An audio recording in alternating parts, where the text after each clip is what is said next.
강현우의 아침은 항상 잿빛 안개로 시작되었다. 그의 작은 아파트는 깔끔하게 정돈되어 있었지만 그 속에는 생기라고는 찾아볼 수 없었다.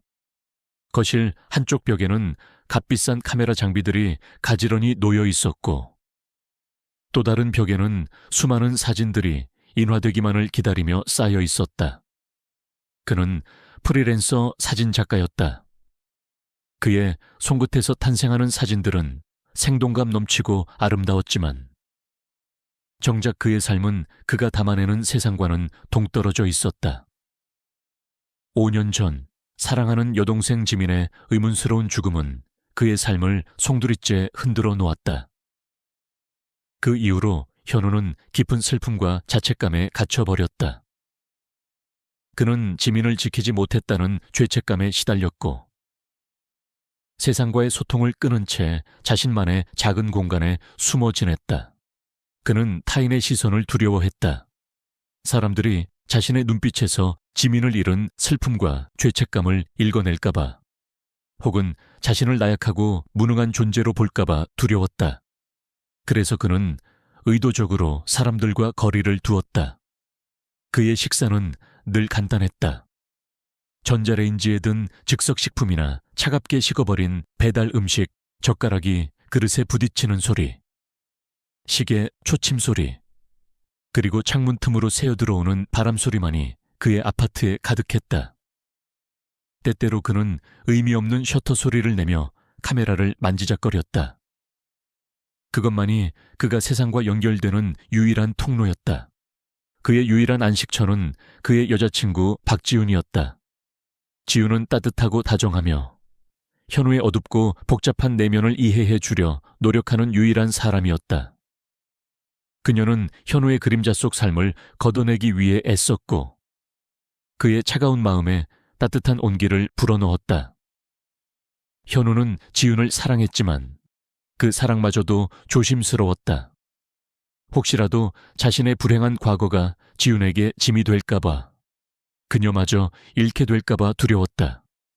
그는 지훈의 밝은 미소 뒤에 숨겨진 어떤 슬픔을 느끼곤 했지만 애써 외면했다. 그의 목에는 늘 지민의 사진이 담긴 낡은 목걸이가 걸려 있었다. 그것은 그에게 지민과의 잊을 수 없는 연결고리이자 그가 놓지 못하는 과거의 잔재였다. 가끔 그는 잠결에 알 수 없는 여자의 속삭임과 흐릿한 형상을 보는 꿈을 꾸곤 했다. 그 꿈은 늘 그를 불안하게 만들었지만 그는 그것을 단순한 악몽으로 치부했다. 어느 날 오후 현우는 평소처럼 거리 사진을 찍고 있었다. 그는 도시의 활기찬 모습 속에서도 숨겨진 쓸쓸함과 고독을 포착하는데 탁월한 재능이 있었다. 그는 오래된 골목길을 걷다가 한 낡은 건물 앞에서 멈춰 섰다. 그곳에는 낡은 옷을 입은 노인이 젊은 불량배들에게 둘러싸여 있었다. 불량배들은 노인이 가지고 있던 보따리를 빼앗으려 하고 있었다. 노인은 두려움에 떨며 애원했지만 불량배들은 아랑곳하지 않았다. 현우는 순간 망설였다. 그는 항상 타인의 문제에 엮이는 것을 피했다. 하지만 노인의 절박한 눈빛과 불량배들의 비웃음 소리는 그의 심장을 건드렸다. 그는 과거 지민을 지키지 못했던 무력감에 대한 깊은 트라우마를 가지고 있었다. 이번만큼은 외면할 수 없었다. 그는 카메라를 내려놓고 불량배들에게 다가갔다. 지금 뭐 하는 겁니까? 당장 그만두세요. 그의 목소리는 나약했지만 그 속에는 단호함이 담겨 있었다. 불량배들은 현우를 비웃었다. 이봐요, 사진작가님. 남의 일에 참견하지 마시지. 우리 일 망치면 당신 카메라 부셔버릴 거야. 현우는 두려웠지만 물러서지 않았다. 그는 노인을 보호하듯 자신의 몸으로 막아섰다. 그는 불량배들에게 카메라를 들이대며 말했다. 지금 이 장면을 모두 찍고 있어. 계속 이러면 경찰에 신고할 거야. 불량배들은 순간 움찔했다. 그들은 현우의 카메라와 단호한 눈빛에 위협을 느꼈는지 결국 노인의 보따리를 던져두고 도망쳤다. 노인은 안도의 한숨을 내쉬며 현우에게 고개를 숙였다. 젊은이, 정말 고맙네. 자네 아니었으면 큰일 날 뻔했어.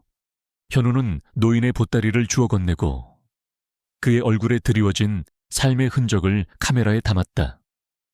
노인의 눈빛 속에는 고통과 연륜이 고스란히 담겨 있었다. 현우는 노인에게 따뜻한 차 한 잔을 대접하며 이야기를 나눴다. 노인은 자신의 힘들었던 삶에 대해 담담하게 이야기했고 현우는 경청했다. 노인은 현우의 이야기도 들어주었다. 노인은 현우의 눈빛에서 깊은 슬픔을 읽어냈지만 그에게 조언하기보다 그저 그의 곁에서 말없이 함께 있어 주었다. 이 작은 행동은 현우에게 큰 위로가 되었다. 그는 자신의 마음속 깊이 묻어두었던 인간에 대한 연민과 공감 능력이 여전히 살아있음을 느꼈다. 그는 비록 작은 행동이었지만 자신이 누군가를 도울 수 있었다는 사실에 깊은 만족감을 느꼈다. 현우의 삶은 지윤으로 인해 조금씩 변화하고 있었다.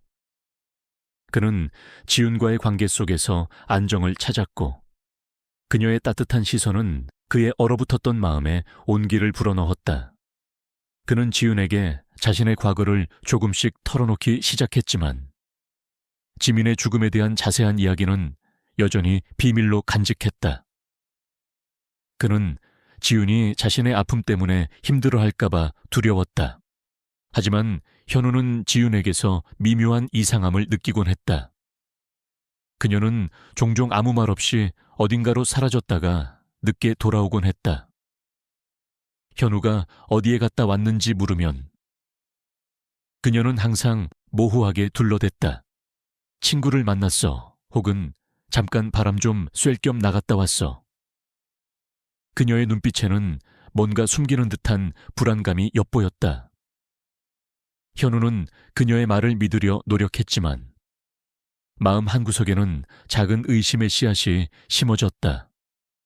그녀는 항상 낡고 독특한 디자인의 은색 팔찌를 차고 다녔는데 그것을 마치 부적처럼 소중히 여겼다. 잠시라도 팔찌가 몸에서 떨어지면 불안해하는 듯했다. 현우는 그것을 그저 지윤의 특별한 습관이라고 생각했지만 그 팔찌에서 느껴지는 차가운 금속의 감촉은 알 수 없는 불안감을 안겨주었다. 어느 날 지윤은 급하게 지방으로 출장을 가게 되었다. 그녀는 평소보다 더 초조해 보였다. 현우 씨, 미안해. 갑자기 출장이 잡혀서 금방 돌아올게. 그녀는 현우에게 짧게 입맞춤하고 서둘러 집을 나섰다. 현우는 지윤의 출장 준비를 돕기 위해 그녀의 방으로 들어섰다.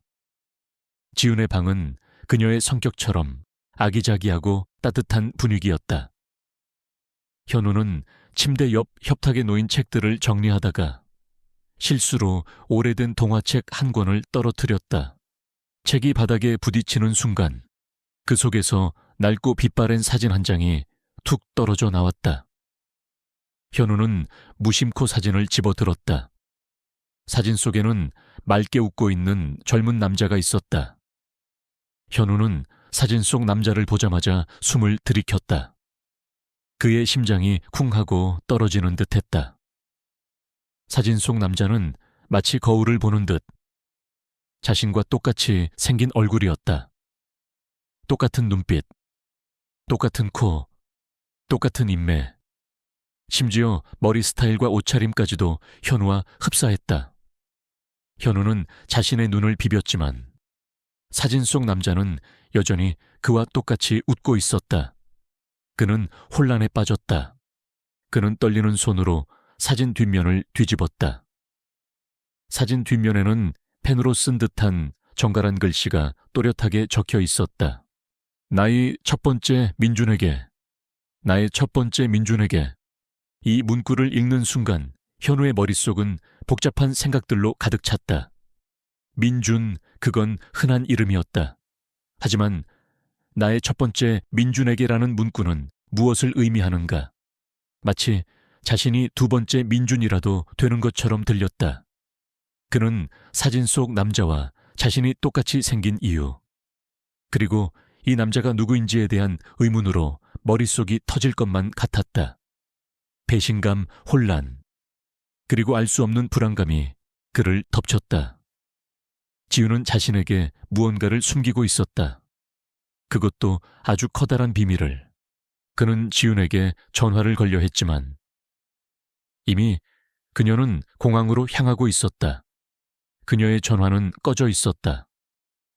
현우는 망연자실한 채 사진을 든 채 지훈의 방에 서 있었다.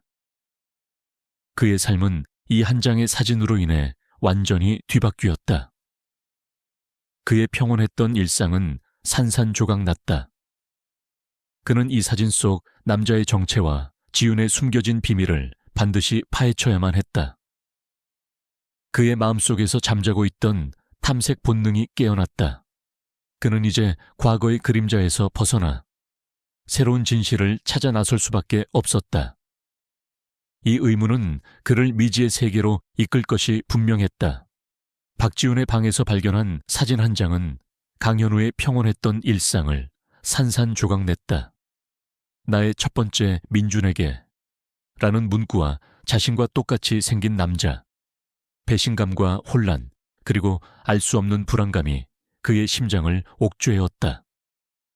그는 지훈에게 당장이라도 전화를 걸어 모든 것을 추궁하고 싶었지만 그녀는 이미 출장길에 올랐고 그녀의 휴대폰은 꺼져 있었다. 지훈이 떠나기 전 보였던 불안한 태도와 모호한 대답들, 그리고 늘 차고 다니던 낡고 독특한 디자인의 은색 팔찌까지.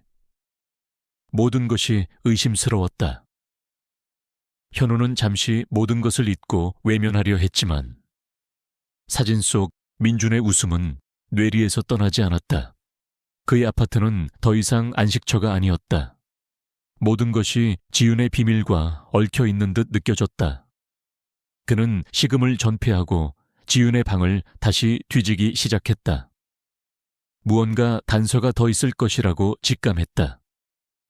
서랍을 열고 옷장 깊숙한 곳을 살폈다. 그러다 침대 밑에서 낡은 상자 하나를 발견했다. 상자 안에는 빛바랜 편지들과 오래된 일기장, 그리고 여러 장의 사진들이 들어있었다. 사진 속에는 지훈과 함께 있는 민준의 모습이 담겨 있었다.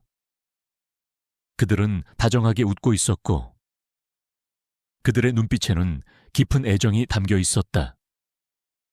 현우는 질투심과 동시에 알 수 없는 슬픔을 느꼈다. 자신이 마치 그들의 행복한 순간에 끼어든 이방인 같았다. 일기장을 펼치자 지훈의 필체가 또렷하게 보였다. 일기장에는 민준에 대한 깊은 사랑과 그리움이 담겨 있었다.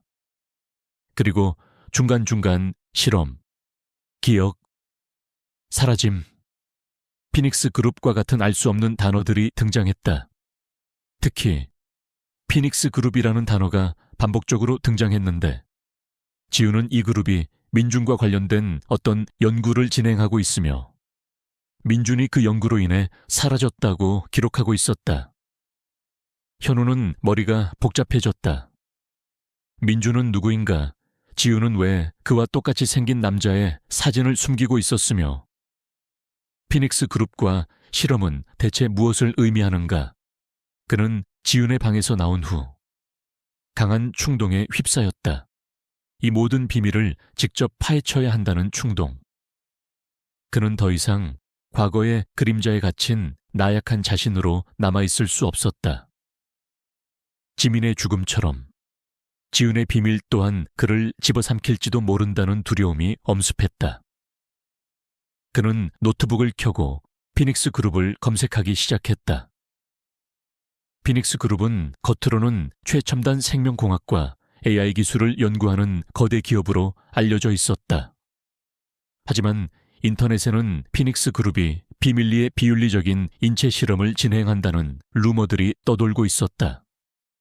그 루머들은 대부분 익명 게시판이나 사라진 블로그에 단편적으로 기록되어 있었고 어떤 공식적인 증거도 없었다.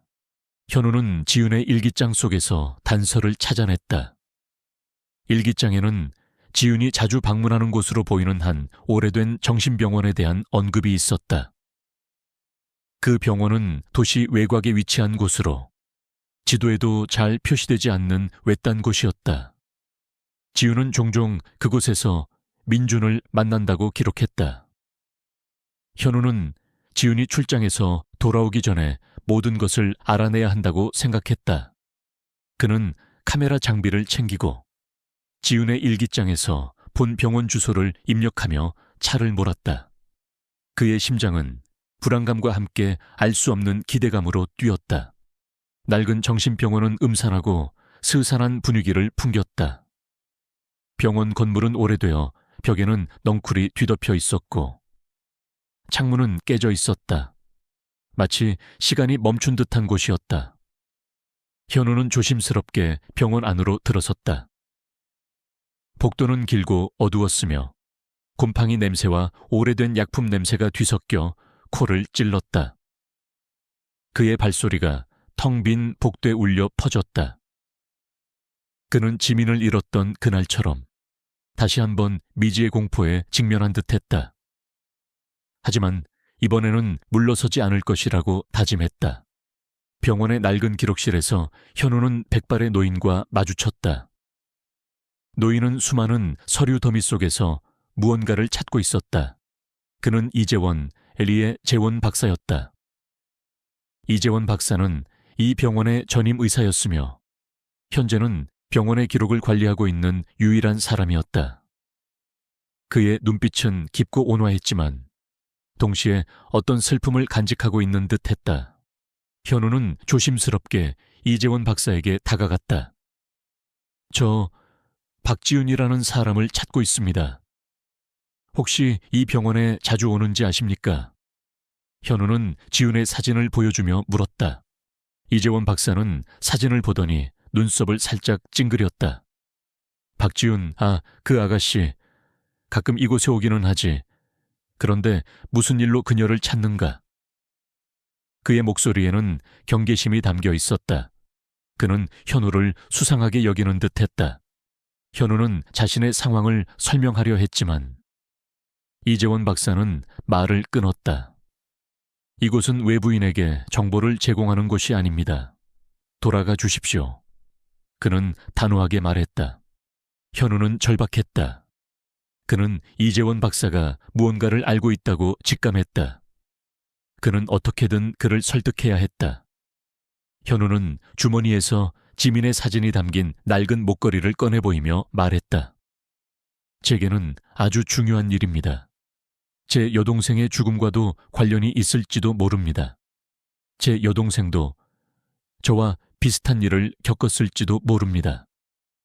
그의 목소리는 떨렸지만 그 속에는 진심이 담겨 있었다. 그 순간 현우의 손에서 목걸이가 미끄러져 바닥에 떨어졌다. 목걸이에 달린 지민의 사진이 깨진 창문 틈으로 비치는 햇빛에 반사되어 빛을 발했다. 그 빛은 기록실 벽에 걸려있던 오래된 사진 액자를 비췄다. 액자 속 사진은 흐릿했지만 현우는 사진 속에서 지민과 아주 흡사한 여자아이가 이 병원 복도를 걷고 있는 모습을 보았다. 여자아이의 옆에는 민준과 비슷하게 생긴 소년도 있었다. 그 순간 현우의 머릿속에 섬광처럼 어떤 이미지들이 스쳐 지나갔다. 흐릿한 병원 복도, 메스꺼운 소독약 냄새, 그리고 누군가의 절규하는 목소리. 그것은 마치 그가 직접 겪었던 기억처럼 생생했다. 그는 자신의 목걸이에서 빛이 뿜어져 나오면서 이러한 기억 공유, 능력이 발현된다는 것을 깨달았다. 그는 무언가에 홀린 듯 이재원 박사에게 말했다. 이곳에서 제 여동생을 본 것 같습니다. 제 여동생은 이곳에 있었습니까? 그의 목소리는 절박했다. 이재원 박사는 현우의 놀라운 반응과 그의 목걸이에서 뿜어져 나오는 빛을 보고 충격에 휩싸였다. 그는 현우의 눈빛에서 지민의 모습을 본 듯했다. 그는 현우의 능력을 알아차린 듯 그의 표정이 변했다. 그의 눈빛에는 경계심 대신 연민과 이해심이 떠올랐다. 그는 오래전부터 알고 있던 어떤 비밀과 현우의 특별한 능력이 연결되어 있음을 직감했다. 자네, 혹시 그 능력을 가지고 있는 건가? 잃어버린 기억을 읽어내는. 이재원 박사는 나지막이 중얼거렸다. 그때였다. 기록실 문이 갑자기 열리고 건장한 체격의 남자 2명이 안으로 들어섰다. 그들은 검은 양복을 입고 있었고 그들의 눈빛은 차갑고 날카로웠다. 그들은 피닉스 그룹의 요원들이었다. 그들은 현우와 이재원 박사의 대화를 엿듣고 있었던 것이 분명했다. 이재원 박사님, 감히 외부인에게 기밀을 누설하려는 겁니까? 그리고 당신은 이서준 씨 맞습니까? 박지훈과 관계된 정보를 캐고 다니는 건가요? 그들의 목소리에는 위협적인 기운이 감돌았다. 현우는 그들이 자신을 미행하고 있었음을 깨달았다. 그들은 자신을 주시하고 있었다. 피닉스 그룹은 자신과 민준, 그리고 지훈의 비밀과 깊이 연관되어 있었다. 그는 이재원 박사와 함께 그들의 소나귀에 잡힐 위기에 처했다. 하지만 이재원 박사는 침착했다. 그는 현우의 손을 잡고 그의 눈을 지그시 바라봤다. 자네의 능력은 위험하지만 동시에 진실을 밝힐 수 있는 유일한 열쇠가 될 걸세. 내가 자네를 돕겠네. 피닉스 그룹 요원들은 현우와 이재원 박사를 향해 다가왔다. 현우는 본능적으로 카메라를 들었다. 그는 셔터를 누르며 그들의 모습을 카메라에 담았다. 요원들은 현우의 행동에 당황하며 그에게 달려들었다. 이재원 박사는 현우의 팔을 잡아 끌었다. 이곳은 안전하지 않네. 어서 도망치게. 이재원 박사는 익숙한 듯 기록실 한쪽 벽을 열었다. 그곳에는 비밀 통로가 숨겨져 있었다. 그는 현우를 비밀 통로 안으로 밀어 넣었다. 현우는 이재원 박사가 자신을 돕기 위해 위험을 감수하고 있다는 것을 깨달았다. 그는 망설일 틈도 없이 비밀 통로 안으로 들어섰다. 요원들이 통로 안으로 들어오려 했지만 이재원 박사는 그들을 막아섰다. 통로문이 닫히고 현우는 어둠 속으로 빠져들었다. 그는 이재원 박사의 희생을 헛되이 하지 않겠다고 다짐했다. 그는 자신에게 주어진 특별한 능력과 이재원 박사의 도움으로 이 모든 진실을 밝혀내야만 했다. 피닉스 그룹의 음모, 민준의 정체, 그리고 지훈의 숨겨진 비밀까지 모든 것이 그의 손에 달려 있었다. 그는 이제 더 이상 도망치지 않을 것이다. 그는 진실을 향해 나아갈 것이다. 그의 심장은 두려움보다는 강한 결의로 뛰고 있었다. 이서준 박사가 열어준 비밀 통로는 낡은 정신병원의 지하 깊은 곳으로 이어졌다. 강현우는 어둠 속에서 조심스럽게 발을 내디뎠다. 곰팡이와 흙먼지 냄새가 코를 찔렀고 벽에서는 축축한 냉기가 느껴졌다. 그의 뒤편에서 피닉스 그룹 요원들의 거친 발소리가 들려왔지만 이내 멀어지는 듯했다. 그는 이재원 박사가 자신을 위해 위험을 감수했다는 사실에 마음이 무거웠다. 이 상황 속에서 자신에게 주어진 특별한 능력이 과연 무엇인지, 그리고 어떻게 사용해야 할지에 대한 혼란스러운 질문들이 머릿속을 맴돌았다. 이 통로가 자신을 어디로 이끌지 알 수 없었지만 그는 더 이상 멈출 수 없었다. 그는 자신에게 주어진 길을 따라 지훈의 비밀과 얽힌 진실을 향해 나아가야만 했다. 통로는 한참 동안 이어지다가 마침내 낡은 철문 앞에 멈춰 섰다. 문은 녹슬어 있었고 거미줄이 잔뜩 엉켜 있었다. 현우는 힘겹게 문을 열었다. 문이 열리자 그의 눈앞에 거대한 지하 공간이 펼쳐졌다. 그곳은 과거 피닉스 그룹이 비밀리에 사용했던 연구소였다. 수많은 실험 장비들과 복잡한 배선들이 얽혀 있었고 정체를 알 수 없는 액체가 담긴 유리병들이 즐비하게 놓여 있었다. 벽면에는 알 수 없는 그래프와 도표들이 가득했다. 이 모든 것들이 비윤리적인 실험이 자행되었음을 명백히 보여주는 증거였다. 그의 심장은 불안감으로 뛰었지만 동시에 진실에 다가서고 있다는 전율에 사로잡혔다. 현우는 연구소 안을 조심스럽게 둘러봤다. 바닥에는 깨진 유리 조각들과 낡은 서류들이 흩어져 있었다. 그는 한 책상 위에서 낡은 서류철을 발견했다. 서류철 표지에는 프로젝트 민준호이라는 글자가 선명하게 적혀 있었다. 그는 떨리는 손으로 서류철을 펼쳤다. 서류에는 민준이라는 이름의 피실험자에 대한 기록이 빼곡히 적혀 있었다. 그리고 그의 눈에 들어온 것은 놀랍게도 자신과 똑같은 DNA 구조가 기록된 차트였다. 민준은 자신과 동일한 유전자를 가진 존재였다. 현우는 충격에 휩싸였다. 자신과 똑같이 생긴 남자의 사진. 그리고 나의 첫 번째 민준에게라는 문구의 의미가 조금씩 드러나는 듯했다. 서류를 더 읽어 내려갈수록 충격은 더해졌다. 민준은 피닉스 그룹이 인간의 기억을 복제하고 이식하는 연구를 위해 만들어낸 복제 인간이었다. 그리고 그 복제의 원본이 바로 현우 자신이었다. 피닉스 그룹은 현우의 DNA를 이용해 민준이라는 복제 인간을 만들어냈고 그의 기억을 복제하여 민준에게 이식하려 했던 것이다. 현우의 머릿속은 혼란으로 가득 찼다. 그는 자신이 의도치 않게 이 모든 비윤리적인 실험의 시작점이 되었다는 사실에 경악했다.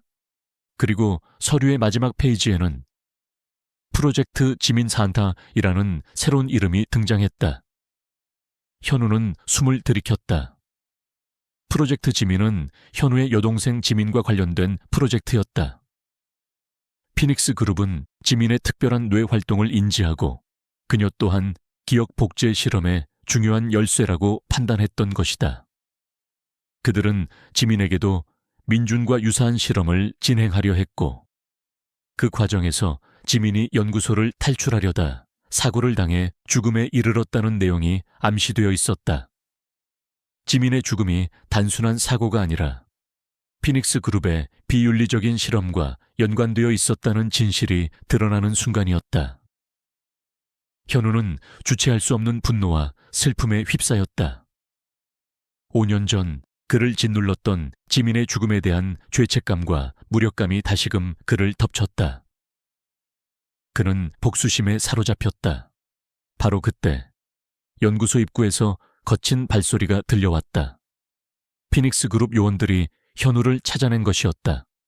그들의 발소리가 점점 가까워지고 있었다.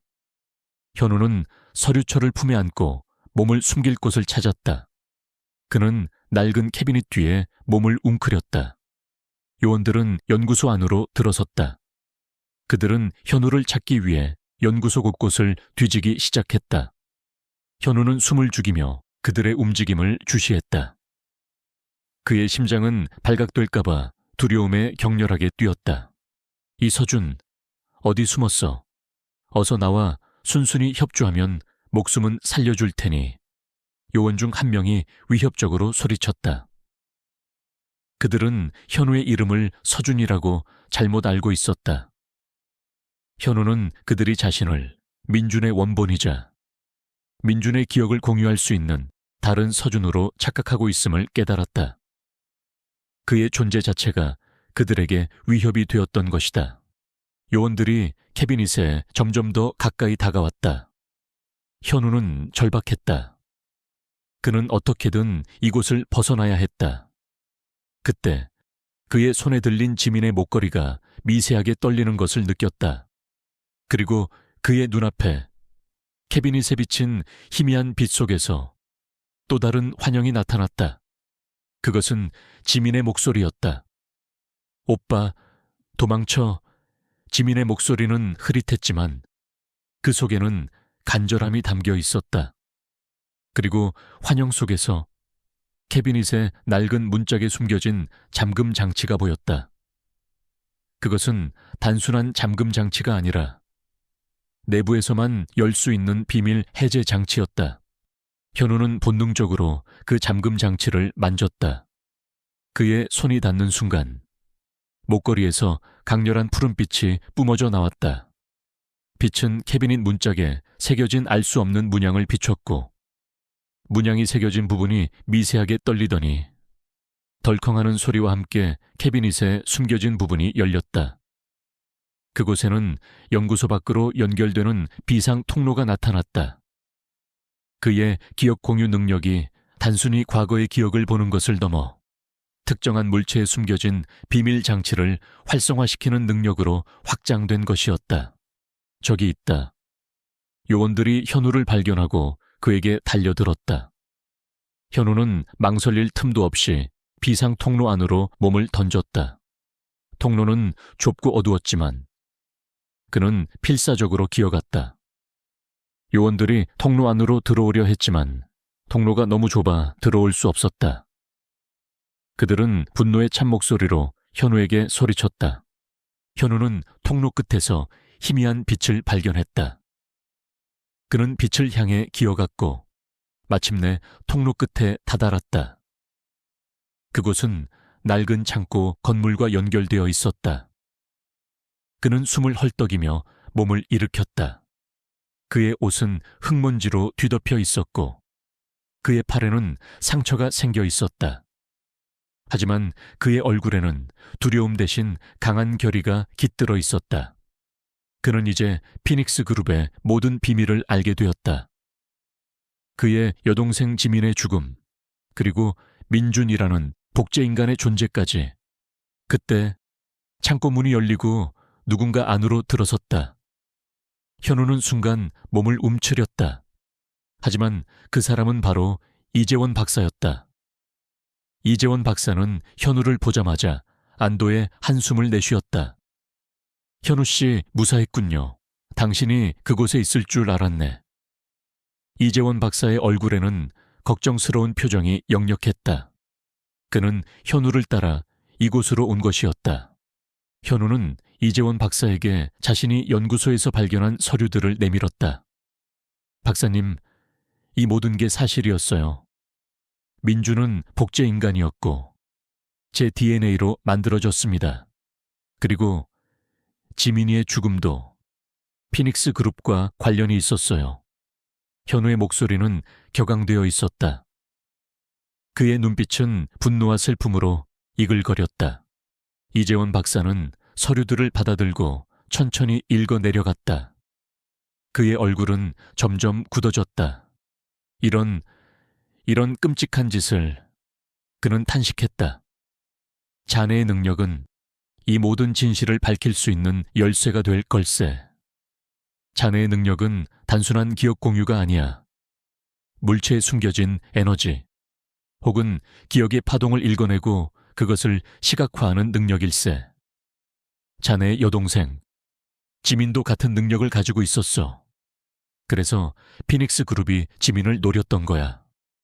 현우는 충격에 휩싸였다. 지민도 자신과 같은 능력을 가지고 있었다니. 그는 지민의 죽음이 더욱 안타깝고 슬프게 느껴졌다. 이재원 박사는 현우의 어깨를 두드리며 말했다. 자네는 이제 더 이상 혼자가 아니야. 내가 자네를 돕겠네.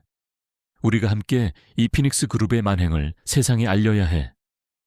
그의 목소리에는 단호함이 묻어났다. 현우는 이재원 박사의 손을 잡았다. 그는 자신의 편이 되어줄 든든한 조력자를 얻었다는 사실에 깊은 안도감을 느꼈다. 그는 이제 자신이 가진 특별한 능력을 통해 피닉스 그룹의 악행을 세상에 폭로하고 지민의 억울한 죽음을 밝혀내야 한다는 강한 사명감을 느꼈다. 그리고 지윤과의 관계도 회복해야 했다. 그는 지윤이 민준과 관련된 비밀의 피해자라는 것을 알게 되었기에 그녀를 이해하고 보호해야 한다고 생각했다. 창고 밖에서는 피닉스 그룹 요원들의 수색 소리가 들려왔다. 현우와 이재원 박사는 더 이상 지체할 수 없었다. 그들은 낡은 창고를 벗어나기 위해 움직였다. 현우는 자신의 카메라를 꽉 쥐었다. 그는 이 모든 진실을 세상에 보여줄 준비가 되어 있었다. 그의 심장은 두려움 대신 강한 결의로 뛰고 있었다. 그의 삶은 이제 이 진실을 밝히기 위한 거대한 싸움의 시작이었다. 그는 지민의 억울한 죽음을 헛되이 하지 않을 것이며 피닉스 그룹의 어둠을 걷어내고 진실의 빛을 밝힐 것이라고 다짐했다. 낡은 창고를 벗어난 강현우와 이재원 박사는 피닉스 그룹 요원들의 추격을 피해 도시 외곽의 안전가옥으로 숨어들었다. 이 안전가옥은 이재원 박사가 과거 피닉스 그룹의 비윤리적인 실험에 대한 증거를 수집하며 혹시 모를 사태에 대비해 마련해 둔 곳이었다. 낡고 허름했지만 그곳은 두 사람에게 잠시나마 숨을 돌릴 수 있는 유일한 공간이었다. 현우의 팔에 난 상처는 따끔거렸지만 그의 마음속 상처에 비하면 아무것도 아니었다. 지민의 죽음 뒤에 감춰진 끔찍한 진실과 자신이 민준이라는 복제인간의 원본이라는 사실은 그에게 엄청난 충격과 분노를 안겨주었다. 안전가옥에 도착하자마자 이재원 박사는 현우의 상처를 치료해 주었다. 너무 놀랐을 걸세. 현우 씨, 이런 끔찍한 진실을 혼자 감당하기에는 버거울 테지. 이재원 박사의 목소리에는 연민과 걱정이 담겨 있었다. 현우는 고개를 저었다. 괜찮습니다. 박사님, 이제는 더 이상 도망치지 않을 겁니다. 저는 지민이의 억울한 죽음을 밝히고 피닉스 그룹의 만행을 세상에 알려야 합니다. 그의 눈빛에는 단호한 결의가 깃들어 있었다. 이재원 박사는 현우에게 피닉스 그룹에 대한 모든 정보를 털어놓았다. 피닉스 그룹은 겉으로는 생명공학 기술의 선두주자였지만 그 이면에는 인간 복제, 기억 조작, 그리고 유전자 조작과 같은 비윤리적인 실험을 비밀리에 진행하고 있었다. 그들은 인류 진화라는 거창한 명목 아래 인간의 존엄성을 짓밟는 끔찍한 일들을 자행하고 있었다. 그들의 최종 목표는 완벽한 복제 인간을 만들어 특정인의 기억과 능력을 이식함으로써 인간을 마음대로 조종하는 초인류를 탄생시키는 것이었다. 민주는 그들의 첫 번째 성공작이었고 현우의 DNA는 그들에게 완벽한 실험체가 되었던 것이다. 박지윤 씨도 이 모든 것을 알고 있었던 건가요? 현우는 불안한 목소리로 물었다. 이재원 박사는 한숨을 쉬었다. 박지윤 씨는 어쩌면 자네처럼 피해자일 수도 있네. 그녀는 프로젝트 민준의 중요한 연결고리였어. 피닉스 그룹은 박지윤 씨의 감정적인 유대감을 이용해 민준의 기억을 안정화시키고 나아가 민준을 완전히 통제하려 했을 걸세. 그는 지윤이 의도적으로 현우에게 접근했을 가능성을 시사했지만 동시에 그녀 또한 피닉스 그룹의 꼭두각시였을 수 있음을 암시했다. 이재원 박사는 지윤이 피닉스 그룹에 의해 감시당하고 있으며 그들의 지시에 따라 움직일 수밖에 없는 처지였을 것이라고 설명했다. 그의 설명은 현우의 마음속 의심을 조금이나마 덜어주었다. 현우는 지윤의 일기장에서 발견한 사라짐이라는 단어를 떠올렸다. 이재원 박사는 그 단어가 민준의 기억이 불안정해지거나 통제불능 상태가 되었을 때 피닉스 그룹이 민준을 제거했음을 의미한다고 설명했다. 그들은 실패한 실험체를 가차없이 처리했던 것이다. 현우는 분노의 치를 떨었다. 그날 밤 현우는 잠을 이룰 수 없었다. 지민의 죽음, 민준의 존재, 그리고 지윤의 비밀, 모든 것이 그의 머릿속을 맴돌았다. 그는 자신이 가진 기억 공유 능력에 대해 다시 한번 생각했다. 이재원 박사의 설명에 따르면 이 능력은 물체에 남아있는 기억의 파동을 읽어내고 그것을 시각적으로 재현하는 능력이라고 했다. 어쩌면 이 능력이야말로 피닉스 그룹의 모든 악행을 세상에 폭로할 수 있는 유일한 열쇠가 될지도 모른다고 생각했다. 그는 잠자리 밑에서 지민의 목걸이를 꽉 쥐었다. 목걸이에서 따뜻한 온기가 느껴지는 듯했다. 다음 날 아침 이재원 박사는 현우에게 피닉스 그룹의 핵심 인물에 대한 정보를 알려주었다. 피닉스 그룹의 모든 비윤리적인 실험을 지시하고 총괄하는 인물은 바로 초의 박사 덕터 초이였다. 최 박사는 천재적인 생명공학자였지만 도덕적 윤리의식이 결여된 잔인하고 탐욕스러운 인간이었다. 그는 자신의 연구를 위해서라면 어떤 희생도 불사하는 인물이었다. 이재원 박사는 과거 초의 박사와 함께 연구했던 동료였지만 최 박사의 비윤리적인 연구 방식에 반대하여 그룹을 떠났다고 말했다.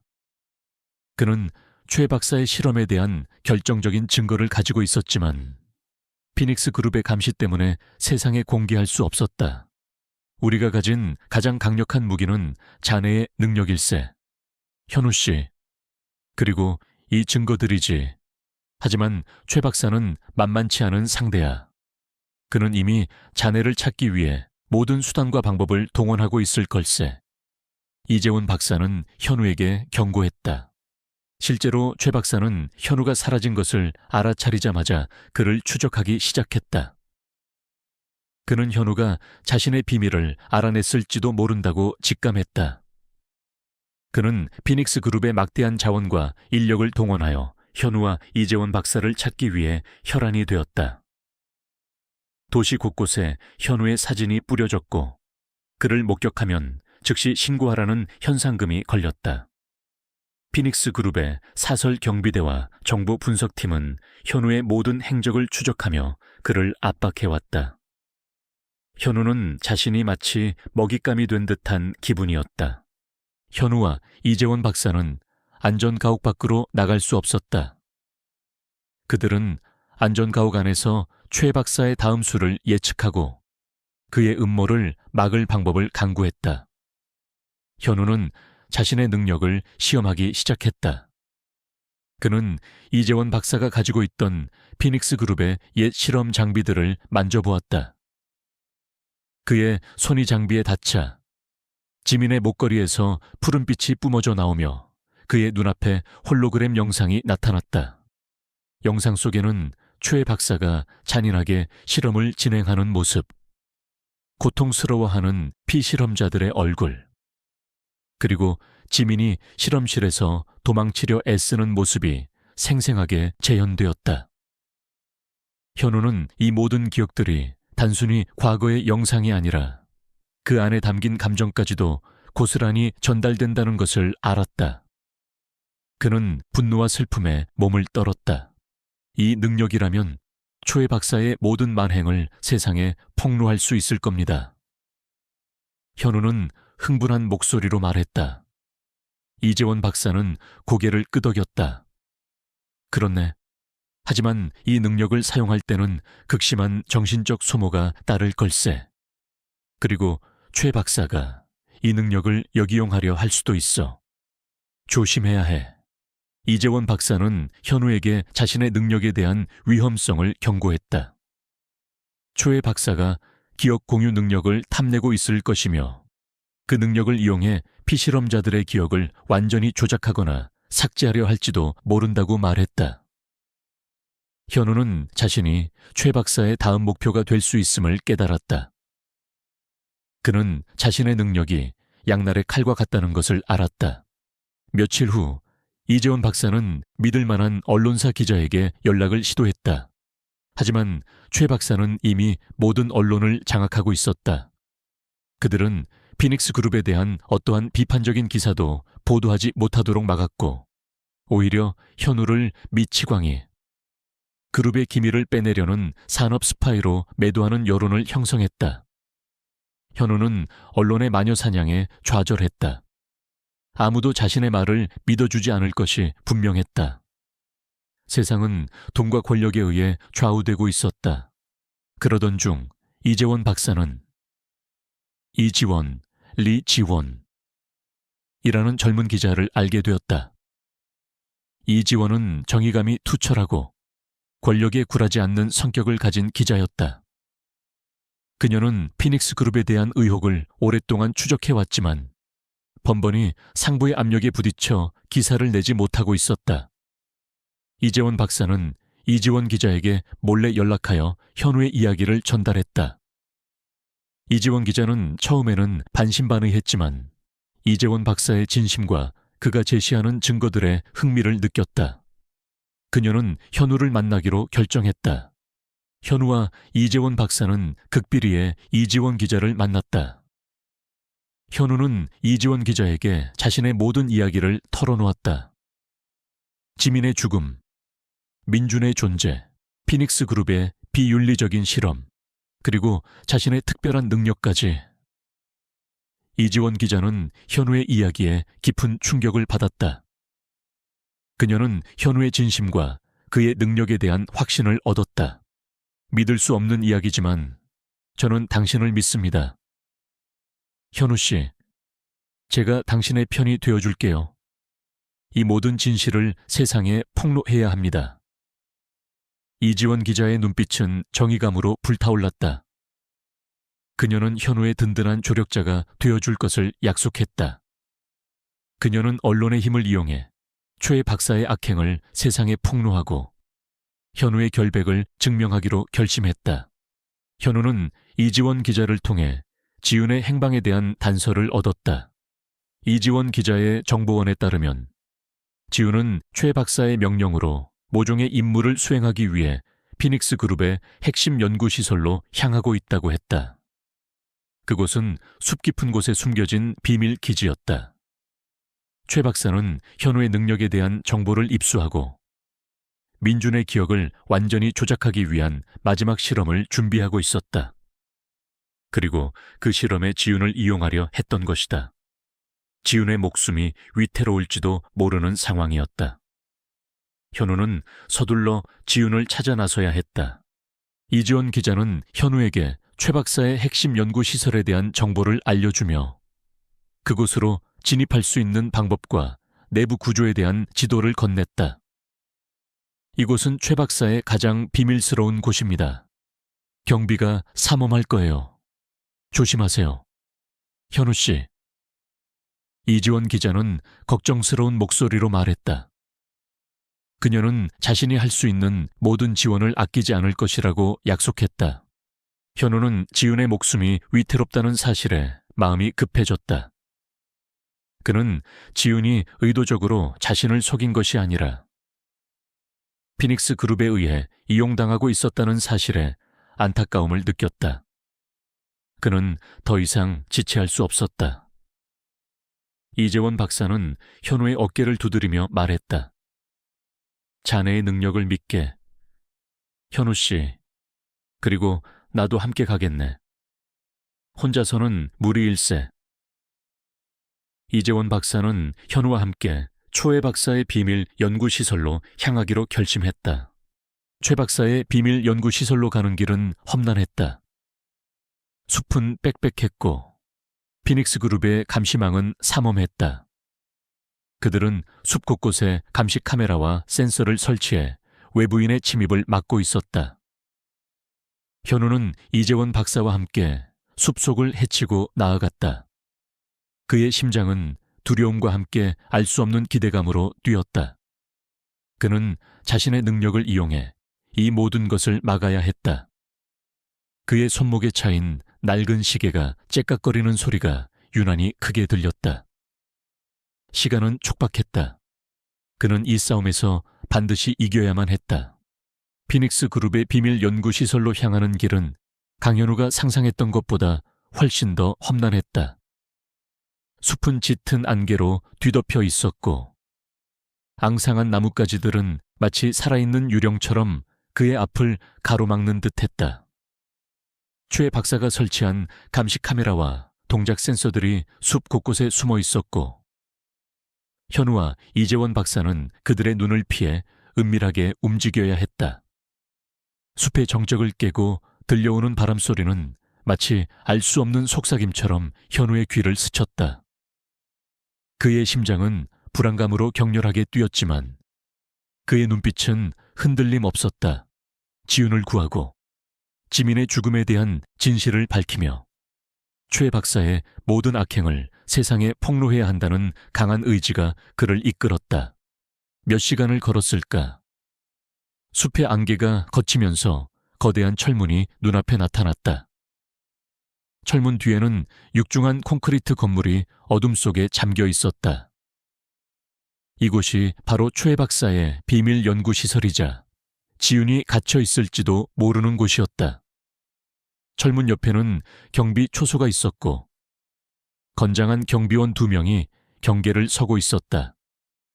현우는 이재원 박사와 함께 몸을 숨기고 경비원들의 움직임을 주시했다. 저들을 따돌리고 안으로 진입해야 합니다. 박사님. 현우가 속삭였다. 이재원 박사는 고개를 끄덕였다. 내가 저들의 시선을 끄는 동안 자네는 이 비상 통로를 통해 안으로 들어가게. 이곳은 내가 과거에 연구원으로 있을 때 사용하던 통로라네. 이재원 박사는 철문 옆 바위 뒤에 숨겨진 작은 통로를 가리켰다. 그는 자신의 안전을 뒤로 한 채 현우에게 길을 열어주려 했다. 하지만 박사님은 현우는 걱정스러운 표정으로 이재원 박사를 바라봤다. 이재원 박사는 현우의 어깨를 두드리며 미소 지었다. 걱정 말게. 자네만이 이 모든 것을 끝낼 수 있네. 나는 그저 자네를 도울 뿐이야. 어서 가게. 이재원 박사는 경비원들에게 일부러 자신의 모습을 드러내고 소리를 질렀다. 이봐요. 거기 누구 없습니까? 길을 잃었는데 좀 도와주시오. 경비원들은 이재원 박사의 목소리에 경계를 풀고 그에게 다가갔다. 그들이 이재원 박사에게 시선을 빼앗긴 사이 현우는 재빨리 비상 통로 안으로 몸을 던졌다. 통로는 좁고 어두웠지만 그는 망설일 틈도 없이 기어갔다. 그의 심장은 격렬하게 뛰었지만 그의 눈빛은 목표를 향해 흔들림 없었다. 통로 끝은 연구시설 내부의 낡은 보관실과 연결되어 있었다. 현우는 조심스럽게 보관실 문을 열고 안으로 들어섰다. 내부에는 수많은 상자들과 잡동사니들이 쌓여 있었다. 그는 보관실을 벗어나기 위해 복도를 따라 이동했다. 복도는 길고 복잡했으며 곳곳에 감시 카메라가 설치되어 있었다. 현우는 자신이 카메라에 찍히지 않도록 조심스럽게 움직였다. 그의 손목에 낡은 시계가 째깍거리는 소리가 그의 불안한 심장 박동과 함께 울려 퍼졌다. 현우는 복도를 지나가다 잠시 멈춰 섰다. 저 멀리서 최 박사의 목소리가 들려왔다. 그는 누군가와 통화하는 듯했다. 현우는 최 박사의 목소리가 들려오는 곳으로 조심스럽게 다가갔다. 그는 강화 유리로 된 실험실 문틈으로 안을 들여다봤다. 그리고 그의 눈앞에 충격적인 광경이 펼쳐졌다. 실험실 중앙에는 거대한 기계 장치에 연결된 의자가 놓여 있었고 그 의자에는 박지훈이 앉아 있었다. 그녀의 눈은 감겨 있었고 그녀의 얼굴은 창백했다. 그녀의 팔에는 수많은 전선들이 연결되어 있었고 그녀의 옆에는 민준이라고 불리는 젊은 남자도 보였다. 민준은 현우와 똑같이 생긴 얼굴이었지만 그의 눈빛은 텅 비어 있었다. 마치 영혼이 없는 인형 같았다. 최 박사는 차가운 미소를 지으며 그들을 내려다보고 있었다. 그의 손에는 어떤 장치가 들려 있었다. 이제 모든 준비가 끝났다. 이 지훈의 기억을 완벽하게 조작하고 민준에게 나의 의지를 주입하면 나의 완벽한 초인류가 탄생할 것이다. 최 박사의 목소리는 광기로 가득 차 있었다. 그는 지훈의 기억을 지우고 민준을 완전히 통제하려 했던 것이다. 지훈은 단순히 민준의 기억을 안정화시키는 도구가 아니라 최 박사의 비윤리적인 실험의 최종 목표인 완벽한 통제를 위한 희생양이었다. 현우는 주체할 수 없는 분노와 충격에 휩싸였다. 그는 지윤이 최 박사의 소나귀에서 고통받고 있다는 사실에 절규하고 싶었다. 그의 눈앞에는 5년 전 지민이 실험실에서 도망치려다 쓰러지던 환영이 스쳐 지나갔다. 지민도 지윤처럼 최 박사의 실험으로 희생된 것이 분명했다. 그는 더 이상 지체할 수 없었다. 그는 유리문을 부수고 안으로 들어가고 싶었지만 문은 굳게 잠겨 있었다.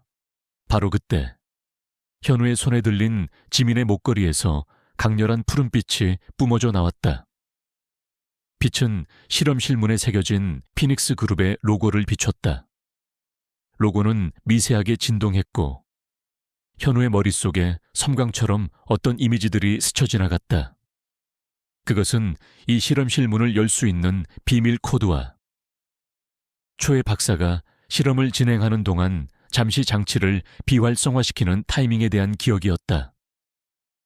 현우는 자신의 기억 공유 능력이 단순히 과거의 기억을 보는 것을 넘어 특정한 물체에 숨겨진 정보까지 읽어낼 수 있다는 것을 깨달았다. 현우는 망설임 없이 비밀 코드를 입력하고 타이밍을 맞춰 장치 비활성화 버튼을 눌렀다. 삐비빅 하는 소리와 함께 실험실 문이 열렸다. 최 박사는 갑작스러운 현우의 등장에 놀라 그의 이름을 외쳤다. 이서준, 네가 감히 여기까지 오다니. 어떻게 감히 나의 계획을 방해하려 해. 최 박사의 얼굴은 분노로 일그러졌다. 현우는 최 박사에게 달려들었다. 내 놈의 잔인한 실험은 여기서 끝이다. 지민이와 지윤이를 고통스럽게 한 대가를 치르게 될 거야.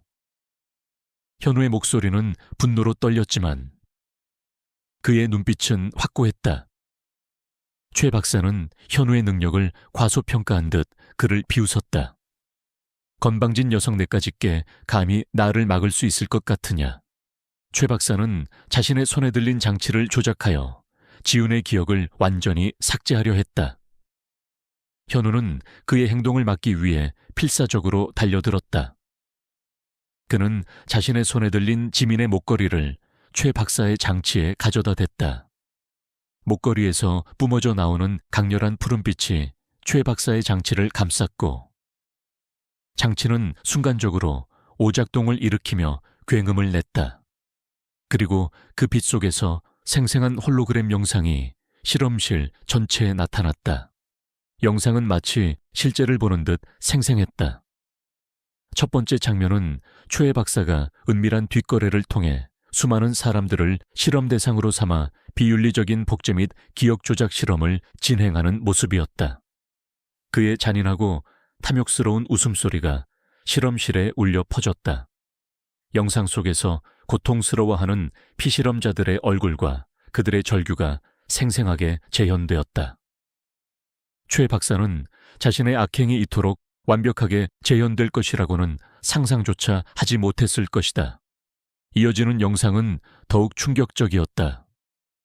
그것은 바로 지민이의 죽음에 대한 진실이었다. 영상 속에서 어린 지민은 최 박사의 실험실에서 도망치려 애썼다. 그녀는 필사적으로 저항했지만 최 박사의 수하들에게 붙잡혀 끔찍한 실험의 희생양이 되었다. 그녀가 죽어가던 순간 그녀의 눈빛에는 공포와 절망이 가득했지만 동시에 오빠인 현우를 향한 간절한 메시지가 담겨 있었다. 오빠, 진실을 밝혀줘. 현우는 지민의 마지막 순간을 생생하게 보며 오열했다. 그의 여동생은 단순한 사고로 죽은 것이 아니라 최 박사의 탐욕스러운 시라논 때문에 희생된 것이었다. 마지막 영상은 지윤과 민준의 기억 조작 과정을 담고 있었다. 최 박사는 지윤을 이용해 민준의 기억을 통제하고 있었으며 지윤 또한 최 박사의 잔인한 계획 속에서 고통받고 있었다는 진실이 드러났다. 지윤은 민준을 진심으로 사랑했지만 최 박사는 그들의 감정을 자신의 실험을 위한 도구로만 이용했던 것이다. 최 박사는 충격과 공포에 질려 바닥에 주저앉았다. 그의 얼굴은 창백했고 그의 눈빛은 흔들렸다. 그는 자신의 악행이 담긴 영상들을 믿을 수 없다는 듯 바라봤다. 그의 수하들도 공포에 질려 뒷걸음질 쳤다. 그들은 자신들의 보스가 저지른 추악한 범죄들을 직접 목격하며 충격에 빠졌다. 바로 그때 실험실 문이 다시 열리고 누군가 안으로 들어섰다. 이지원 기자였다. 그녀는 경찰과 함께 이곳에 도착한 것이다. 이재원 박사가 무사히 초해 박사의 경비를 따돌리고 이지원 기자에게 연락을 취했던 것이다. 이지원 기자는 카메라를 들고 현우가 만들어낸 홀로그램 영상을 모두 촬영했다. 그녀의 눈빛은 정의감으로 불타올랐다. 그녀의 뒤로는 경찰들이 최 박사와 그의 수하들을 향해 총을 겨누고 있었다. 최 박사는 자신의 악행이 세상에 폭로될 위기에 처하자 마지막 발악을 하기 시작했다. 그는 소리를 지르며 현우에게 달려들었다. 이 빌어먹을 자식, 네가 감히 나의 모든 것을 망쳐놔 죽어라. 그의 손에는 날카로운 칼이 들려 있었다. 그는 지윤의 기억을 조작하는 데 사용했던 소형 장치 안에 숨겨둔 칼날을 꺼냈다. 최 박사는 현우를 향해 칼을 휘둘렀다. 현우는 재빨리 몸을 피했지만 칼날은 그의 어깨를 스쳐 지나갔다. 그의 어깨에서 피가 흘러내렸다. 현우는 고통에 신음했지만 물러서지 않았다. 그는 최 박사에게 달려들어 그의 팔을 붙잡고 칼을 빼앗으려 했다. 그때 지윤이 의자에서 몸을 일으켜 최 박사의 뒤로 다가섰다. 그녀는 아직 정신이 온전치 않았지만 현우를 향한 최 박사의 공격을 막기 위해 본능적으로 움직였다. 지윤은 최 박사의 장치에서 떨어져 나온 케이블을 잡고 최 박사의 발목에 감았다. 최 박사는 휘청거리며 넘어졌고 칼은 그의 손에서 떨어져 나갔다. 경찰들은 즉시 최 박사를 체포했다. 최 박사는 격렬하게 저항했지만 결국 수갑이 채워져 끌려갔다. 그의 악행은 만천에 드러났고 그는 자신의 탐욕과 잔혹함에 대한 대가를 치르게 되었다. 그의 모든 실험은 중단되었고 피닉스 그룹은 즉시 해체 명령을 받았다. 이 모든 상황은 이지원 기자의 카메라에 고스란히 담겼다. 현우가 에밀리 지민의 목걸이를 통해 보여준 홀로그램 영상과 최 박사의 추악한 민낯, 그리고 지윤과 민준의 고통스러운 모습은 다음 날 아침 모든 언론의 헤드라인을 장식했다. 최 박사의 이름은 탐욕과 악행의 상징으로 역사에 기록되었고 현우는 진실의 수호자로 불리게 되었다. 현우는 피 흘리는 어깨를 붙잡고 지윤에게 다가갔다. 지윤은 의자에서 내려와 현우에게 달려와 안겼다. 현우 씨, 미안해. 내가 당신을 속였어. 그녀의 목소리는 떨렸고 그녀의 눈에서는 뜨거운 눈물이 흘러내렸다. 현우는 그녀를 꽉 끌어안았다. 괜찮아, 지윤아. 이제 다 끝났어. 너는 잘못 없어. 그는 그녀의 등을 토닥이며 위로했다. 그의 마음속에 남아있던 의심과 배신감은 온데간데 없이 사라졌다. 그녀는 피해자였다. 이재원 박사도 현우에게 다가와 그의 어깨를 감쌌다. 정말 대단했네. 현우 씨, 자네의 용기와 능력이 아니었다면 이 모든 진실은 영원히 묻혔을 거야. 그의 목소리에는 깊은 존경심이 담겨 있었다. 최 박사의 실험실에서 구출된 민주는 아직 불안정한 상태였다. 그의 눈빛은 여전히 공허했지만 현우를 바라보는 그의 눈에는 알 수 없는 호기심과 경외심이 서려 있었다.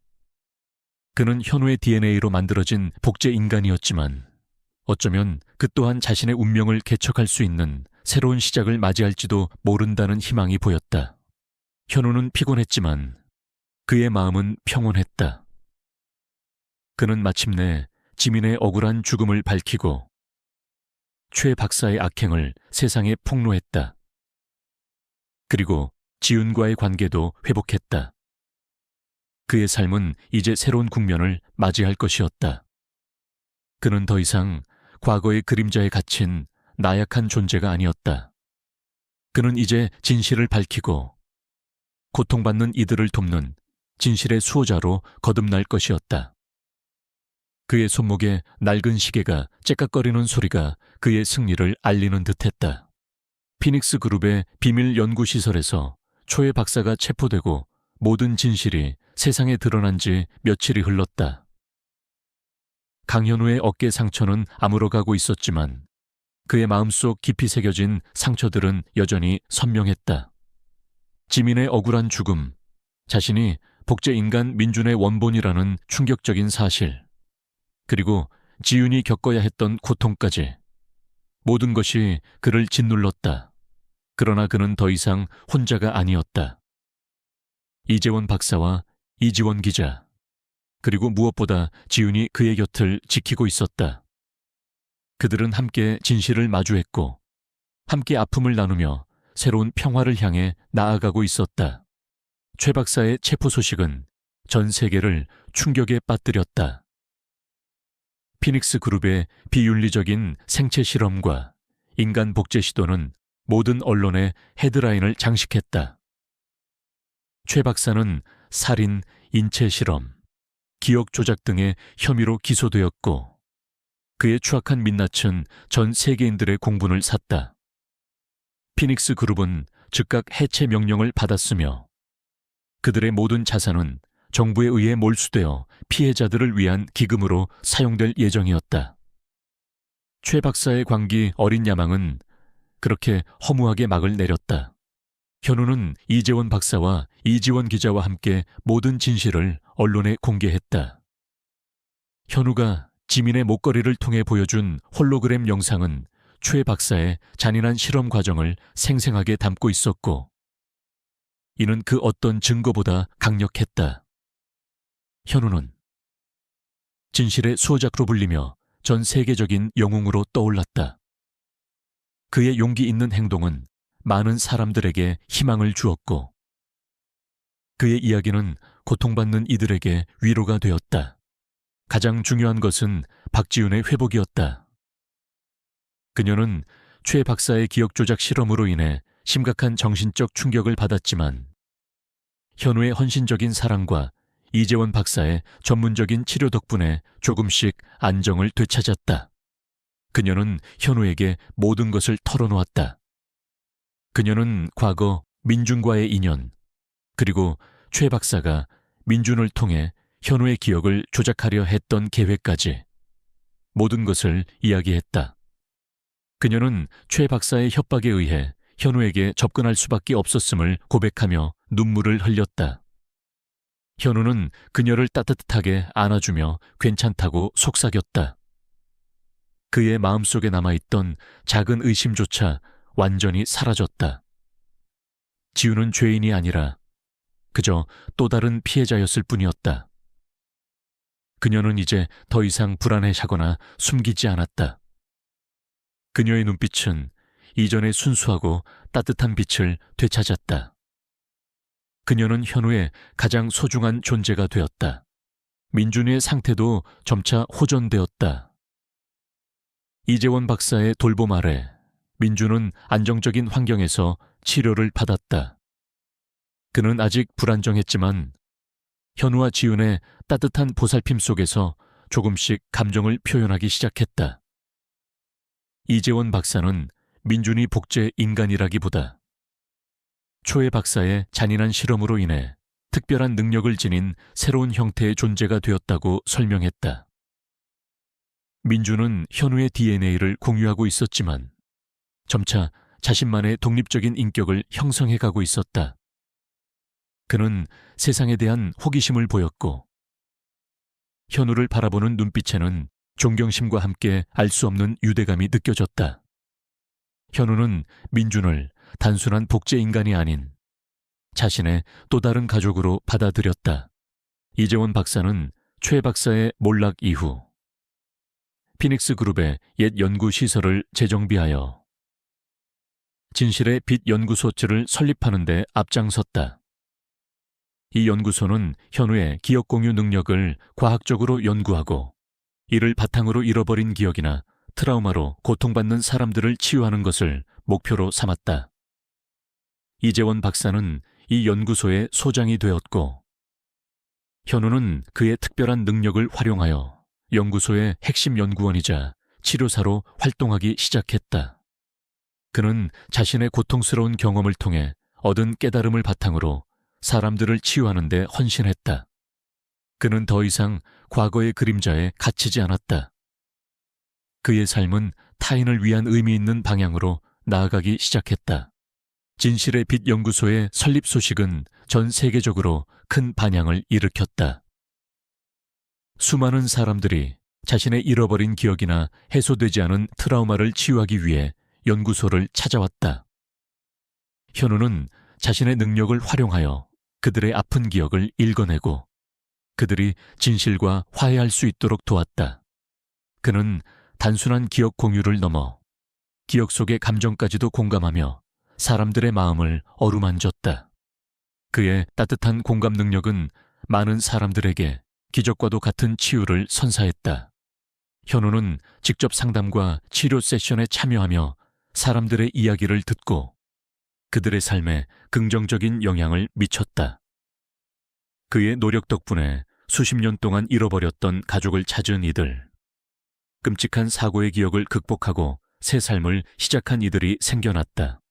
이지원 기자는 진실의 빛 연구소의 대변인이자 홍보 책임자로 활동하며 연구소의 활동을 세상에 알리는 데 힘썼다. 그녀는 현우의 이야기를 다큐멘터리로 제작하여 방영했고, 이는 전 세계적인 반향을 불러일으켰다.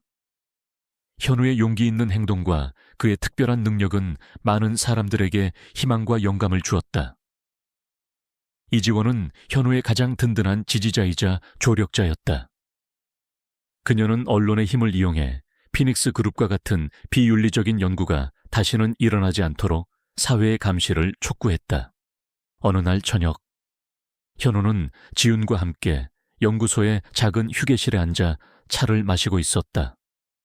창밖으로는 도시의 불빛이 아련하게 반짝였다. 현우는 지훈의 손을 잡았다. 지훈아, 정말 고마워. 너 덕분에 내가 여기까지 올 수 있었어. 너는 나에게 희망을 보여줬어. 그의 목소리에는 진심 어린 감사가 담겨 있었다. 지훈은 현우의 손을 꼭 잡으며 미소 지었다. 현우 씨, 아니야. 당신의 용기가 나를 구한 거야. 우리는 이제 함께 새로운 시작을 할 수 있어. 민준도 우리와 함께 할 거야. 나는 이제 아무것도 두렵지 않아. 그녀의 눈빛은 이전의 불안 대신 평온함과 사랑으로 가득 차 있었다. 그녀의 손목에는 더 이상 낡은 은색 팔찌가 채워져 있지 않았다. 그것은 과거의 아픔을 상징했지만 이제 그녀는 그것 없이도 온전한 자신으로 존재할 수 있게 되었다. 그때 이재원 박사가 휴게실로 들어섰다. 그의 얼굴에는 피곤함이 역력했지만 그의 눈빛은 만족감으로 빛나고 있었다. 현우 씨, 지훈 씨, 자네들 덕분에 연구소가 안정적으로 자리 잡아가고 있네. 이제 우리는 더 많은 사람들을 도울 수 있을 걸세. 이재원 박사의 목소리에는 감격이 묻어 있었다. 그는 최 박사의 비윤리적인 실험에 간접적으로나마 관여했던 과거를 속죄하려는 듯 누구보다 열정적으로 연구에 매진했다. 그는 현우를 친아들처럼 아꼈고 현우 역시 그를 진정한 스승이자 아버지처럼 따랐다. 현우는 창밖의 밤하늘을 올려다봤다. 5년 전 지민을 잃고 모든 것을 포기했던 그에게는 상상조차 할 수 없었던 평화로운 순간이었다. 그의 손목에 낡은 시계가 여전히 차여 있었지만 이제 시계는 정확히 시간을 가리키고 있었다. 그것은 아픔의 상징이 아니라 희망과 새로운 시작의 상징이 되었다. 그는 과거의 그림자에서 벗어나 진정한 자신을 찾았다. 박사님, 지훈아, 그리고 민준이도 우리 모두가 함께 만들어갈 새로운 세상이 기대됩니다. 현우의 얼굴에는 따뜻한 미소가 번졌다. 그의 삶은 더 이상 멈춰 있지 않았다.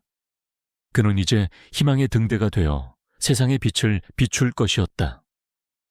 그의 이야기는 이제 막 시작될 새로운 역사의 서막이었다.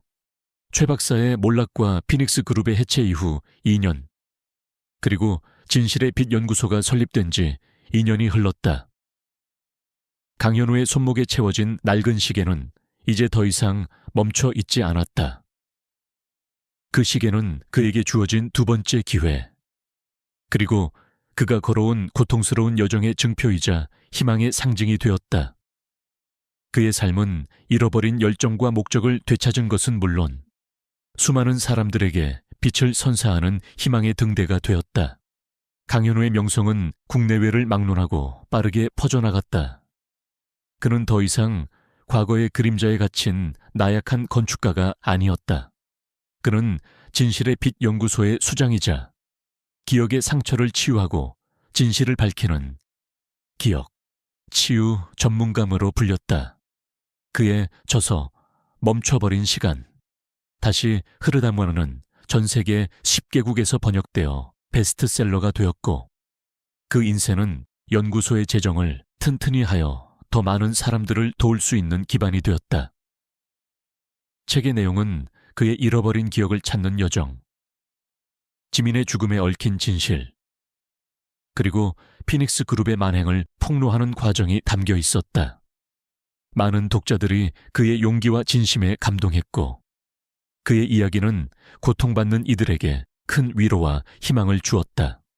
하란마을은 최 박사의 악행이 드러나기 전 현우가 지민의 기억을 찾기 위해 방문했던 곳은 아니었지만, 이 사건을 통해 현우가 잃어버린 자신의 정체성을 찾고 진정한 목적을 발견한 상징적인 장소가 되었다. 이 사건을 계기로 현우는 어머니의 유언과 과거에 대한 깊은 깨달음을 얻었고, 이는 그의 삶에 새로운 방향을 제시했다. 이제 하란마을은 더 이상 외부인의 침입에 시달리지 않았다. 이재원 박사의 도움으로 마을은 정부의 지원을 받아 국립기억치유 생태공원으로 지정되어 영구 보존되었고, 그 아름다움과 평화로움으로 세계적인 주목을 받았다. 현우는 이 공원의 홍보대사이자 자문위원으로 활동하며 자연 속에서 기억을 치유하는 새로운 프로그램을 개발하는 데 참여했다. 공원 내에는 현우가 직접 설계한 기억의 정원이 조성되어 이곳을 방문하는 모든 이들이 평화와 치유를 경험할 수 있도록 했다. 이 정원에는 잃어버린 기억을 상징하는 꽃들이 심겨 있었고, 그 꽃들은 현우의 손길 아래 아름답게 피어났다. 진실의 빛 연구소는 서울 도심에 거대한 본사를 두고 전국 각지에 지부를 설립하며 끊임없이 확장되었다. 수많은 인공지능 전문가, 심리학자, 신경과학자들이 현우의 비전에 동참했고, 그들은 현우의 기억 공유 능력들을 과학적으로 연구하고 이를 활용한 새로운 기억 치유 기술을 개발하는 데 매진했다. 현우의 능력은 단순한 기억 공유를 넘어 물체에 남아있는 감정적 파동을 읽어내고 그것을 시각적으로 재현하는 독특한 형태임이 밝혀졌다. 연구소는 이 능력을 엠파스 그 능력이라고 명명하고, 이 능력을 활용한 맞춤형 치료 프로그램을 개발했다. 연구소는 단순한 기술 개발을 넘어 잃어버린 기억과 트라우마로 고통받는 사람들을 위한 실질적인 치유 프로그램을 제공했다. 현우는 연구소의 모든 수익을 재투자하여 취약계층의 기억 치유를 돕는 데 사용했다. 그는 직접 상담 세션에 참여하여 전쟁 트라우마를 겪는 참전 용사들, 사고로 기억을 잃은 환자들, 그리고 범죄 피해로 고통받는 이들의 잃어버린 기억을 찾아주거나 그들이 아픈 기억과 화해할 수 있도록 도왔다. 그의 따뜻한 공감 능력과 뛰어난 통찰력은 많은 사람들에게 깊은 위로를 주었다. 그의 노력 덕분에 수많은 사람들이 과거의 그림자에서 벗어나 새로운 삶을 시작할 수 있었다. 현우의 이야기는 TV 다큐멘터리로 제작되어 방영되었고, 그는 전 세계인들에게 희망과 용기를 주는 인물로 자리매김했다. 특히 강 박사 이재원 박사는 현우의 곁에서 든든한 조력자이자 멘토 역할을 계속했다. 그는 진실의 빛 연구소의 소장으로서 현우의 능력을 과학적으로 분석하고 이를 의료 분야에 적용하는 데 선구적인 역할을 했다. 강 박사는 과거 초해 박사의 비윤리적인 실험에 간접적으로나마 관여했던 자신의 잘못을 속죄하기 위해 누구보다 열정적으로 연구에 몰두했다. 그는 현우를 친아들처럼 아끼고 존경했으며 현우 역시 그를 진정한 스승이자 아버지처럼 따랐다. 그들은 단순한 동료를 넘어선 깊은 사랑과 존경으로 맺어진 진정한 가족이었다. 강 박사는 현우의 능력을 인류의 선물이라고 칭하며 그 능력이 사회에 긍정적인 영향을 미칠 수 있도록 모든 지원을 아끼지 않았다. 박지훈은 진실의 빛 연구소에 심리상담 전문가로 합류하여 현우와 함께 기억치유 프로그램을 이끌었다. 그녀는 자신이 겪었던 고통을 바탕으로 사람들의 아픔을 깊이 이해하고 공감했다. 그녀의 따뜻한 손길과 진심 어린 조언은 많은 이들에게 위로가 되었다. 지우는 이제 더 이상 최 박사의 그림자에 갇히지 않았다. 그녀는 자신의 강인함을 되찾았고 현우와 함께 삶의 목적을 찾아 나섰다. 그들은 서로에게 가장 소중한 존재이자 삶의 동반자가 되었다. 그녀는 민중과의 기억을 아픈 과거로 받아들이는 대신 그것을 통해 얻은 교훈을 바탕으로 더 단단한 사람이 되었다. 민주는 이재원 박사의 보호 아래 사회에 완벽하게 적응했다. 그는 현우의 DNA를 가지고 있었지만 이재원 박사와 현우의 보살핌 속에서 자신만의 독자적인 인격과 꿈을 키워나갔다. 그는 현우를 형이라고 부르며 따랐고 현우는 그를 친동생처럼 아꼈다. 민주는 연구소에서 특별한 감각 능력을 활용하여 기억치유 보조 역할을 맡기도 했다. 그의 존재는 피닉스 그룹의 비윤리적인 실험이 남긴 비극이 아닌 새로운 희망의 상징이 되었다. 김영수라는 이름은 더 이상 현우의 삶에 존재하지 않았다. 초의 박사의 이름은 탐욕과 악행의 상징으로 역사에 기록되었고 그의 몰락은 진실과 정의가 결국 승리한다는 것을 보여주는 본보기가 되었다. 그의 재산은 모두 국고로 환수되어 진실의 빛 연구소를 비롯한 공익단체에 기부되었다. 탐욕으로 얼룩졌던 그의 제국은 그렇게 허무하게 무너졌다. 어느 맑은 여름날, 강현우는 서울 도심에 새로 완공된 희망의 빛 센터의 개관식 연단에 섰다. 이곳은 최 박사의 옛 회사 건물 부지에 지어진 곳으로 최첨단 기억치유 시설과 지속 가능한 건축 기술을 연구하는 복합센터였다. 최 박사의 탐욕이 깃든 건물이 이제는 치유와 희망을 상징하는 공간으로 재탄생한 것이다. 센터 건물은 생명의 나무와 시냇물의 흐름을 형상화한 유기적인 디자인으로 설계되었고 옥상에는 작은 정원이 조성되어 있었다. 개관식에는 전 세계의 저명한 학자, 정치인, 언론인, 그리고 현우의 도움으로 새 삶을 찾은 수많은 사람들이 참석했다. 현우는 마이크를 잡고 자신의 이야기를 시작했다. 그의 목소리는 차분했지만 그 속에는 잃어버린 시간을 되찾은 자의 지혜와 아픔을 통해 얻은 강인함, 그리고 세상을 향한 깊은 사랑이 담겨 있었다. 저는 한때 길을 잃은 영혼이었습니다. 사랑하는 가족을 잃고 제 삶의 의미를 찾지 못해 도시의 그림자 속에 숨어 살았죠. 하지만 저는 한 장의 사진과 그 속에 담긴 민준이라는 이름, 그리고 저의 숨겨진 능력을 통해 제가 누구인지, 그리고 제가 얼마나 잔혹한 과거를 가지고 있었는지 알게 되었습니다. 그 진실은 저를 깊은 절망 속으로 밀어 넣었지만 동시에 저에게 새로운 삶의 목적을 선사했습니다. 저는 이 모든 과정을 통해 깨달았습니다. 인간은 고통 속에서도 희망을 찾을 수 있으며 상처는 우리를 더 강하게 만든다는 것을요. 그리고 우리 모두 안에는 알 수 없는 특별한 힘이 숨겨져 있다는 것을요. 중요한 것은 그 힘을 어떻게 사용하느냐입니다. 우리는 이 희망의 빛 센터를 통해 과거의 아픔을 치유하고 서로를 이해하며 더 나은 미래를 만들어갈 수 있다고 믿습니다. 저는 오늘 이 자리에 계신 모든 분들께 감히 말씀드립니다. 우리 모두 안에는 알 수 없는 특별한 힘이 숨겨져 있습니다.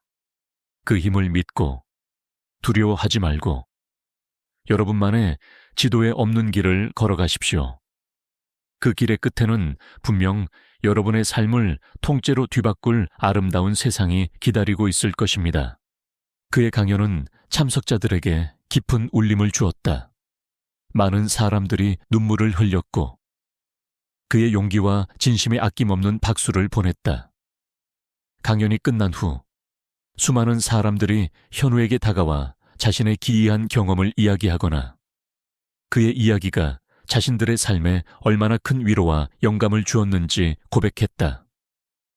현우는 그들의 이야기를 들으며 따뜻하게 미소 지었다.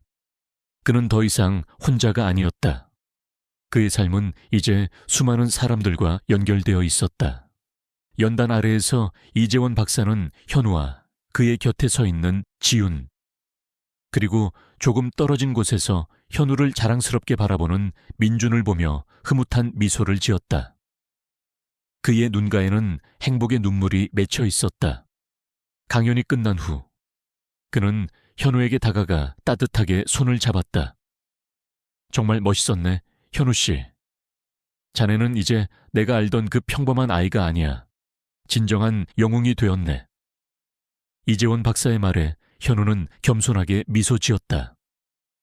박사님 덕분입니다. 제가 여기까지 올 수 있었던 건 모두 박사님의 믿음 덕분입니다. 그들은 서로를 바라보며 조용히 미소 지었다. 그들의 관계는 핏줄을 넘어선 깊은 사랑과 존경으로 맺어진 진정한 가족이었다. 그날 밤 현우는 희망의 빛 센터의 최상층 사무실에 앉아 창밖의 서울 야경을 바라봤다.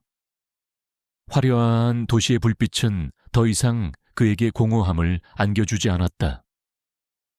그의 손목에는 여전히 낡은 시계가 차여 있었고 이제 시계는 정확히 시간을 가리키고 있었다. 그것은 아픔의 상징이 아니라 희망과 새로운 시작의 상징이 되었다. 그는 지난 세월 쉼없이 달려왔다. 그의 몸은 피곤했지만 그의 마음은 평온했다. 그는 자신의 삶이 완전히 새로운 새벽을 맞이했음을 느꼈다. 과거의 그림자는 더 이상 그를 쫓아오지 않았다. 그는 고통스러운 진실을 마주함으로써 비로소 진정한 자신을 찾았고 타인을 위한 삶의 목적을 발견했다. 그는 이제 세상의 빛을 향해 당당히 나아가는 진실의 수호자가 되었다. 창밖으로 보이는 도시의 빌딩 숲 너머 희미하게 반짝이는 하람 마을의 불빛이 보였다. 그곳은 그에게 새로운 삶을 선물한 곳이자 그의 영원한 안식처였다. 현우는 잠시 눈을 감고 깊은 숨을 내쉬었다. 그의 손목에 차여있는 낡은 시계가 그의 손 안에서 따뜻하게 느껴졌다. 그것은 그가 겪어낸 모든 시련과 그를 더욱 강하게 만든 경험을 상징하는 영광의 상처가 되었다. 현우는 이제 알았다. 삶은 예측 불가능한 미스터리로 가득하지만 사랑과 용기만 있다면 어떤 어려움도 이겨낼 수 있다는 것을. 그의 이야기는 이제 막 시작될 새로운 역사의 서막이었다. 그는 영원히 기억될 희망의 메아리가 될 것이었다. 오늘 이야기가 마음에 드셨다면 구독과 좋아요, 알림 설정 잊지 마세요. 다음에도 더 감동적인 이야기로 찾아뵙겠습니다. 감사합니다.